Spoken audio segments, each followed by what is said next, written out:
On the 13th of May 1950, the first ever Formula 1 race commenced at the popular Silverstone circuit for what would be known as the British Grand Prix. Along with Monaco, Monza and Spa, Silverstone is one of 4 tracks on the current F1 calendar that featured in the first ever season of Formula 1, and Silverstone just happens to have the distinction of hosting the first ever race. Although it has in the past had a shareholding agreement with Brands Hatch, the British Grand Prix since 1987 has been held at Silverstone and has proven to be a very popular track. So much so that the circuit recently announced a new 10-year deal which will see the circuit host the Grand Prix until the end of 2034. However, what if I told you that this new deal nearly didn't happen thanks to a deal that was signed back in 2008? This is the story of Donington Park's failed F1 project.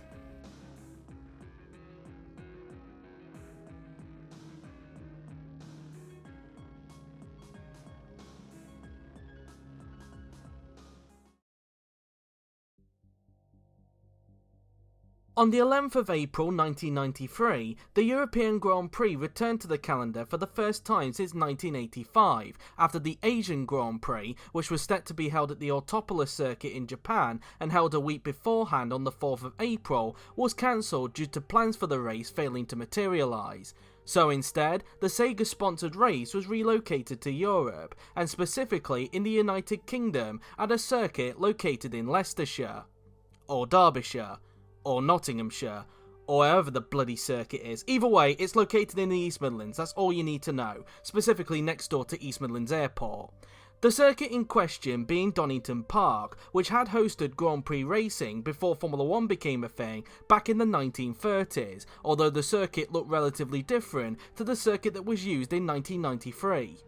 After an unsuccessful bid to host the British Grand Prix, Donington would finally make its F1 debut, and the race as a whole would turn out to be an instant classic, as it would feature arguably the greatest individual first laps in Formula 1 history.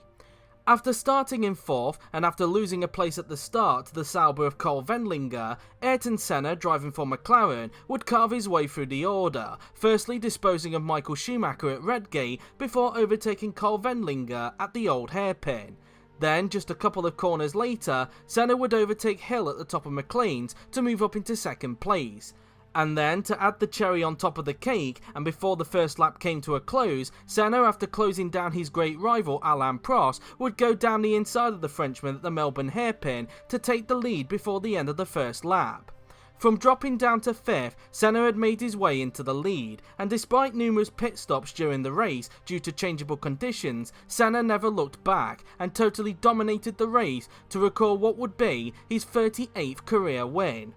It was an amazing race, thanks in large to Senna's amazing drive, and it was a great advertisement for Donington Park. However, despite the amazing race it produced, Formula 1 would not return to Donington the following year, nor would they in the years after, as despite being included on the 1994 calendar, the race was cancelled for unknown reasons and replaced by the Pacific Grand Prix at Tiada. It looked like after just 1 year that Donington would not host a Formula 1 race ever again. That was until an opportunity came up in 2008.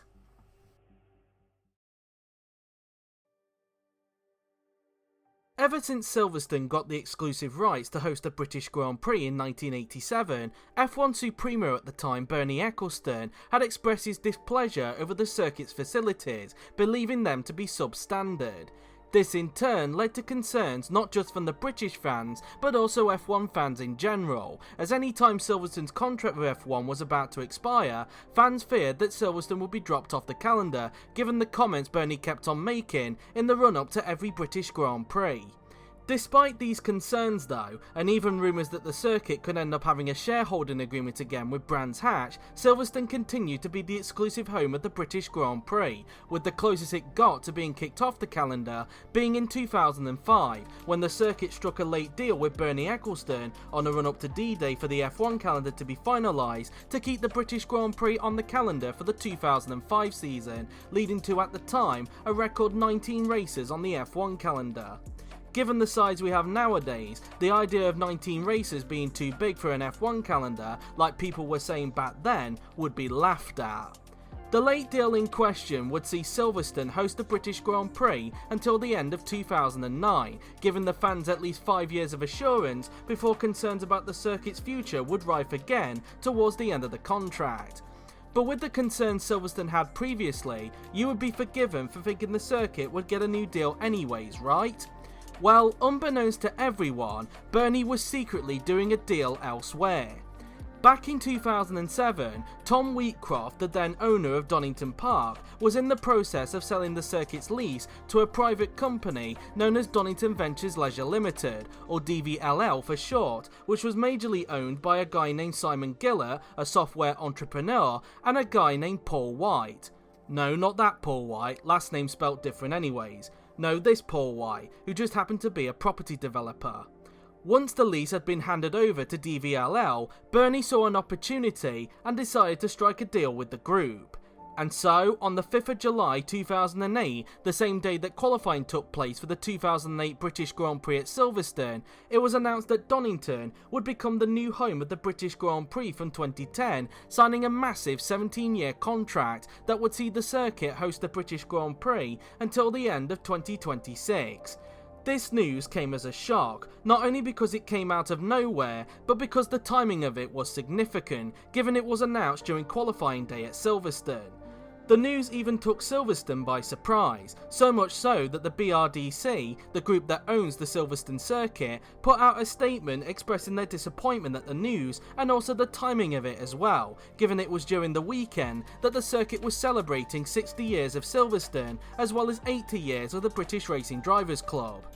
Despite Silverstone's statement and also the mixed response from the fans, Donington was going to be the new home of the British Grand Prix, and a week later, after getting approval from North West Leicestershire Council, DVLL announced plans for a major redevelopment that would be designed by everyone's favourite track designer Herman Tilke in order to get the circuit up to F1 standards. The redesign would include a brand new pit lane, which would be located on the Starkey Straight, a redesign of the blind coppice corner, with the double right-hander being replaced by a near 90-degree corner, the removal of the Fogarty S's as a result of the new pit straight, the removal of the final hairpin at Goddard's, a redesigned final chicane for the national layout, along with a new pit lane entrance for the now dubbed support pit straight for any series that use the national layout, such as the British Touring Car Championship, and a brand new infield complex, which joined up from the old Goddard's hairpin to the beginning of the now dubbed support pit straight, along with two new alternate layouts which joined up after the old hairpin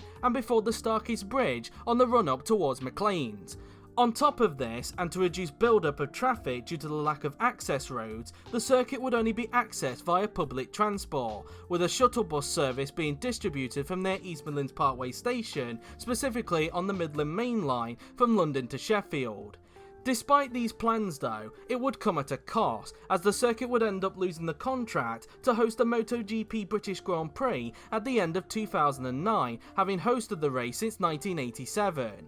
And seeing an opportunity present itself, and in a way to get back at F1, Silverstone announced 5 months later that they had won the rights to host the MotoGP British Grand Prix from 2010 in essentially a swap deal with Donington. And just like with Donington, they also announced plans for a major redevelopment of the circuit, with the Abbey chicane being replaced by a swooping right-left corner, which would form part of the track that would become known as the arena section. And just like Donington, they would also be building a new pit straight, along with a reprofiled club corner, which like with Coppice at Donington, would become the new final corner once the new pit lane was opened in 2011. With Donington saving money from hosting MotoGP in order to host F1 from 2010, you would think that everything would be good as gold for the redevelopment to go ahead. However, little did anyone know at the time that something would happen towards the back end of 2008 that not only would put the project in jeopardy, but also the future of Donington Park in doubt. Towards the end of 2008, the world was hit by a financial crisis, which ended up having an impact on many businesses, with some even going under as a result. This in turn even had an impact on F1, as after the conclusion of the 2008 season, Honda announced that they were pulling the plug on their Formula 1 program with immediate effect, citing the financial crisis as the main reason. This nearly led to the Brackley-based outfit, where the Honda F1 team was based, nearly going under. But thankfully, the team were rescued before the start of the 2009 season, thanks to Ross Brawn buying the team off Honda for an infamous £1. But despite this would end up being a foreshadow for other teams as well, as both BMW and Toyota would also end up pulling the plug on their Formula 1 programs at the end of 2009, citing the financial crisis as the main reason as well.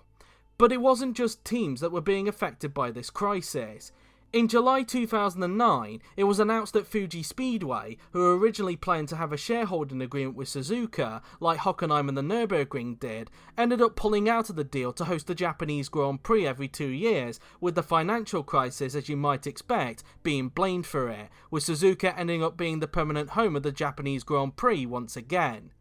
And, as you might imagine, Fuji wasn't the only circuit scheduled for 2010 that was affected by this. A few months after the deal had been struck, it was very clear that Donington was also feeling the effects of the financial crisis, but it was very clear that it wasn't just that was making the F1 dream hard to make a reality. Even when the deal and the redevelopment plans were revealed, doubts were raised as to whether the new owners of Donington could afford the upgrades needed to be able to bring Formula 1 to the circuit by July of 2010, which was when the race was scheduled to be hosted. And these doubts were increased even further when it was revealed that the way the redevelopment was being funded was via a debenture scheme, which for anyone who doesn't know what a debenture scheme is basically a massive loan. Given the amount of strain the banks were in during the financial crisis, it made it difficult for the owners to raise the required £135 million needed in order to renovate the circuit and host a Grand Prix by 2010. Whilst they were able to raise some money, construction at the circuit had to be halted, and this led to Bernie, who was keeping a close eye on the project, to state that if Donington could not host a race in 2010, then there would be no British Grand Prix on the calendar. Bernie would later go back on these comments a few months later, when the situation became more dire, stating that Silverstone could step in if Donington was not able to raise the funding needed, due to the fact that Silverstone were finally upgrading their facilities due to the construction of the arena section, and the fact that there had been a shake-up at the board of the BRDC. With the situation getting worse, Bernie gave Donington a 2-week extension at the beginning of October 2009 to give DVLL a bit more time to be able to reach the £135 million target. Sadly, despite their best attempts, they were unable to reach that target within the 2-week extension they were given. And so, on the 22nd of October 2009, it was announced that Donington would no longer become the new home of the British Grand Prix. And after a couple of months of negotiations, and at one point nearly looking like it wouldn't happen, it was announced in December of that same year that Silverstone had won back the rights to host the British Grand Prix from 2010, assuming the 17-year contract that Donington originally had, which was later reduced years down the line due to costs, and also announced 2 months later that F1 would utilise the new arena section after the layout was given an FIA Grade 1 certificate. And like I usually say on this channel, that was that. After months of unknowns and doubts from when the deal was first announced back in July 2008, Donington's hopes of bringing Formula 1 back to the circuit for the first time since 1993 were sadly over. So what led to this, and could this have been avoided? Well, really, the timing of the financial crisis couldn't have come at a worse time for Donington, especially with how the new owners were funding the redevelopment. Now, there will always be a what if when it comes to the funding. Had DVLL gone a different route when it came to funding the renovation of the circuit, one could argue that things could have turned out better for Donington, and DVLL could have mitigated these issues better once the financial crisis hit. But that would have required some kind of crystal ball to look into the future. And let's be honest, no one could have predicted the financial crisis that came in 2008. But even without the financial crisis, there were signs that the project was doomed from the start. For starters, Simon Gillett, who was one of the owners of DVLL, had previously co-owned another motorsport company, along with being the managing director there, called Innovate Motorsport, which went bust 2 years before DVLL purchased Donington Park. Although he had left the company 6 months before it went under, he only left his role as managing director, meaning up until Innovative Motorsport went bust, he was still one of the co-owners. Given he was one of the owners that was heading up DVLL, the company that purchased Donington Park from Tom Wheatcroft, eyebrows already started raising. It didn't help also when in September of 2008, Lee Gill, who was hired by DVLL to be their operating officer, left the company for reasons that were never disclosed. So already 2 months after Donington was announced to be hosting the British Grand Prix, the infrastructure at DVLL was already starting to fall apart, and on top of this, it was being run by two people, who in the case of Simon Gillett was being run by someone who was at the forefront of a previous motorsport company going under, and in the case of Paul Wright, being run by someone who had no previous knowledge of working in motorsport. In other words, it was a recipe for disaster, and the fact that they thought they could fund the entire project with a debenture scheme showed how much they underestimated what it took to host a round of the Formula 1 World Championship, especially if anything went wrong during the construction, which thanks to the financial crisis at the time, it did. And despite both Gillett and White putting some of their own money into it, in their best attempt to keep the project afloat, it ended up falling flat on their backsides, and it led to Donington losing the contract to host the British Grand Prix from 2010.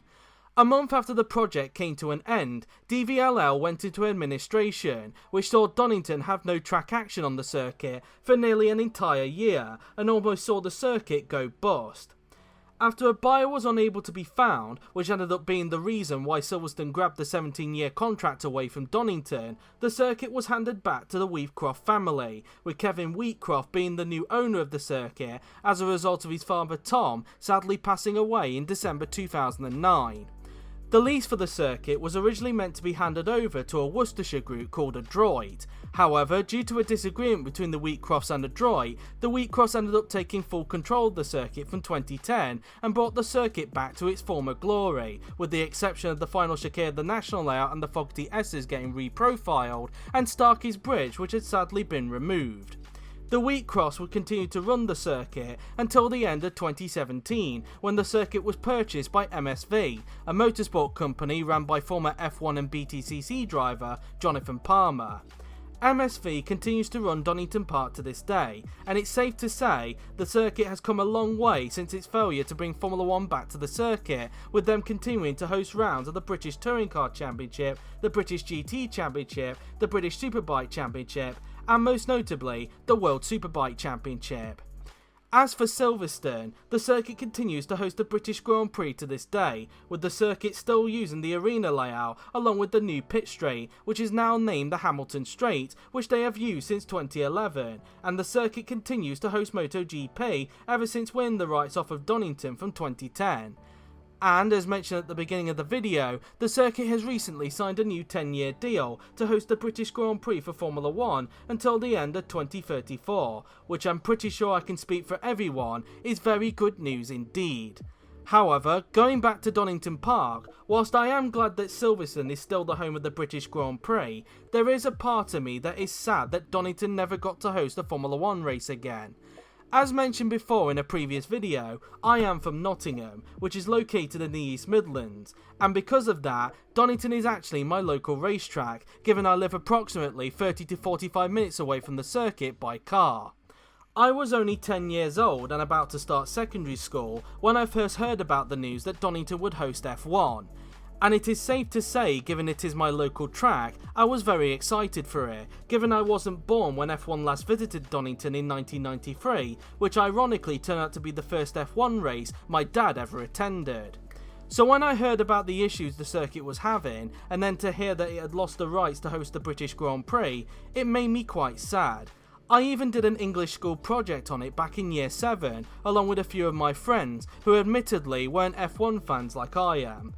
And to be fair, looking back, it wasn't a very good project, as given how young I wasn't fully aware of what the issues were about. Now that I am older, I understand what the issues were about, but to be honest, I still wish to this day that F1 was racing at Donington. However, I feel if Donington were ever going to try and host a Formula 1 race again, it shouldn't be at the expense of Silverstone, as whilst Donington is my local track, Silverstone screams Formula 1, and it also screams the British Grand Prix, because it's that sort of track. Hence why it's one of the best racetracks in the world, period. If Donington were ever to host Formula 1 again, which given I am a local, I would be all for that, sorry for the bias, it should be because it wants to host a second race in the UK, like it did back in 1993, rather than replacing Silverstone. In my opinion, it should try and revive the European Grand Prix name, or even host a different Grand Prix name, such as maybe the Leicestershire Grand Prix. Although having said that, it doesn't really have the same ring to it like the European Grand Prix does. Let me know what you think in the comments below. Would you be welcome to Donington having a Formula 1 race again, provided it did all the required upgrades it needed to bring it up to FIA Grade 1 standard? The Donington Park F1 project, one of the biggest what ifs not just in UK motorsport, but also in Formula 1 history as well.